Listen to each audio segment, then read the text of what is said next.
How did those towers come down? Well, before we were told what to think by the experts, let's listen to what some eyewitnesses said. Actually, devices that were planted in the building. There was another explosion that took... Huge explosion that we all heard. An explosion, And another explosion. All that evidence of explosions was quickly ignored or dismissed. The next morning, the experts had already figured out how those towers fell. In just under an hour, a raging fire from burning aviation gasoline softened or perhaps melted the steel. And we were told that melted steel story for months. The intense fire caused the tower to collapse. It melted the structural steel. What the firemen might not have realized is the gushing jet fuel was melting the steel. Steel melts, and 24,000 gallons of aviation fluid melted the steel. As the steel began to soften and melt, the interior core columns began to give. Indeed, there was plenty of evidence of melted steel, including this, and this, molten spheres of iron, steel like Swiss cheese, and of course this. But over time, this melted steel story changed. Even today, the media report and many scientists believe that the steel melted. This is not true. And NIST said that the molten steel was irrelevant to the investigation of the collapse, since it does not provide conclusive information on the condition of the steel when the towers were standing. John Gross of NIST, who was at the yard observing plenty of evidence, denied its very existence. First of all, let's go back to your basic premise that there was a pool of molten steel. I know of absolutely nobody, no eyewitness who said so. Except these firemen. You'd get down below and you'd see molten steel running down the channel rails. And this eyewitness. The fires got very intense down there and actually melted beams where it was molten steel that was being dug out. And this architect. It's this fused element of steel, molten steel and concrete and all of these things all fused by the heat into one single element. Molten iron in explosions is easily explained by incendiaries and explosives, but not by fires. So that evidence had to be ignored and denied. If their melted steel story wouldn't work, then how did they explain how those towers came down? Professor Bazant and others published several scientific papers with rigorous equations proving how the upper top block of floors crushed the lower, larger section down to the ground, and then the upper block crushed itself back up. It neglected to explain how the upper block fell through the inner core columns, or why those core columns fell last. In addition, the theory ignores Newton's third law. But other experts disagreed, and instead we were told that it was a pancake collapse, which contradicted the Bazant piledriver theory. Then you had this sequential failure that took place where it all pancaked one after the other. The result is what's called a progressive collapse, as each floor pancakes down onto the one below. But the pancake collapse also couldn't explain how the core columns fell. And despite all the animations, entire floors collapsing are not what we observed. But NIST said, NIST findings do not support the pancake theory of collapse, which is premised on a progressive failure on the floor systems in the WTC towers. NIST also said their study does not actually include the structural behavior of the tower after conditions for collapse initiation were reached. We were unable to provide a full explanation of the total collapse. So here we are many years later with no official theory given for the total collapse of the Twin Towers. Since they can't explain the entire collapse, can they at least tell us how the collapse started? After detailed study, the experts said that the floor truss connection to the columns failed first. Many structural engineers believe that the weak points were the angle clips that held the floor joists between the columns on the perimeter wall in the core structure. At the Massachusetts Institute of Technology, Professor Eduardo Causel has been carrying out research into the disaster. This computer simulation done at MIT shows how heating the trusses would cause them to fail. What the simulation shows is that the most likely the weak point of the floor were the connections to the supports.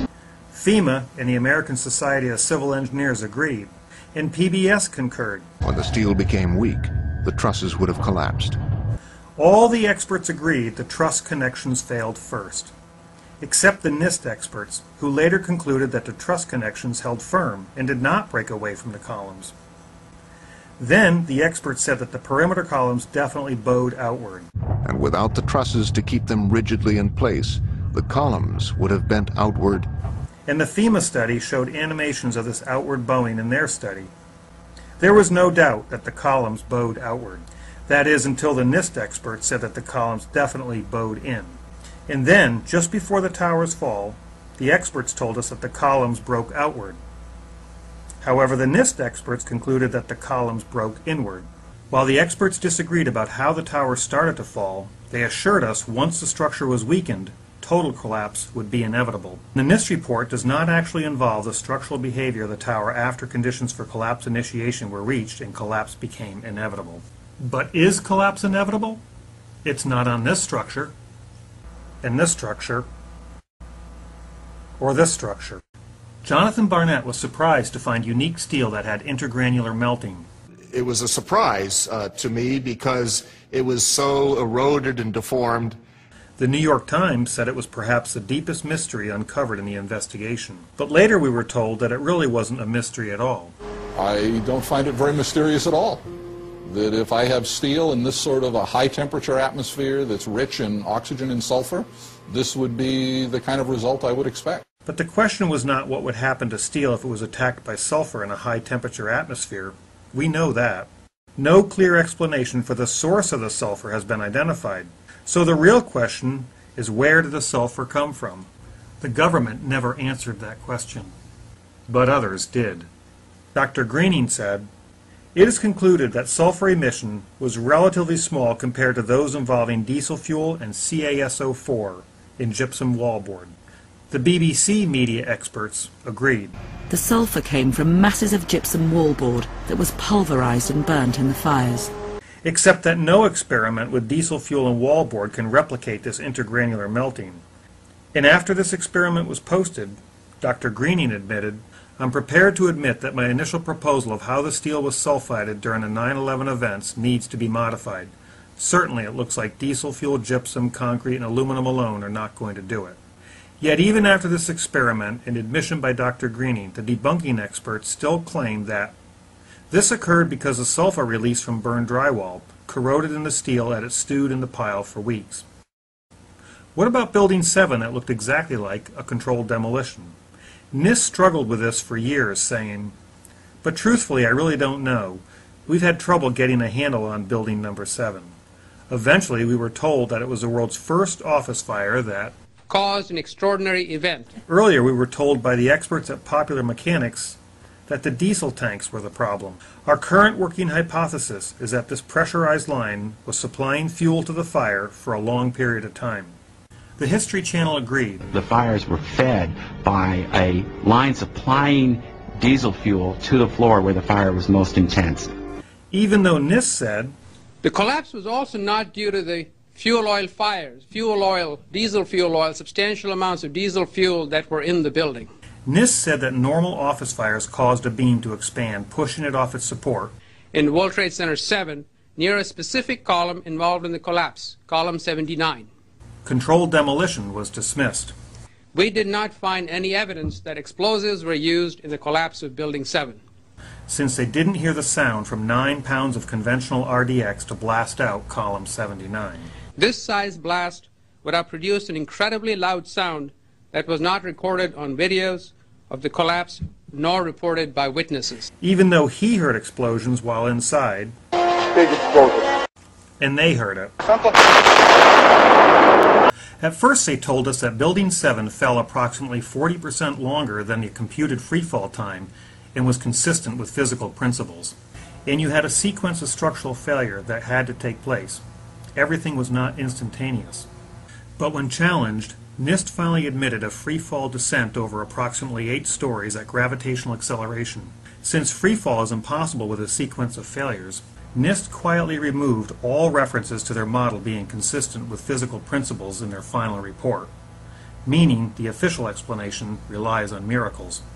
So although NIST had trouble getting a handle on Building Number 7, after many years and a few miracles, they said the obvious stares you in the face. In 2011, an entire new theory was developed to help explain all the eyewitness evidence of explosions that NIST never heard.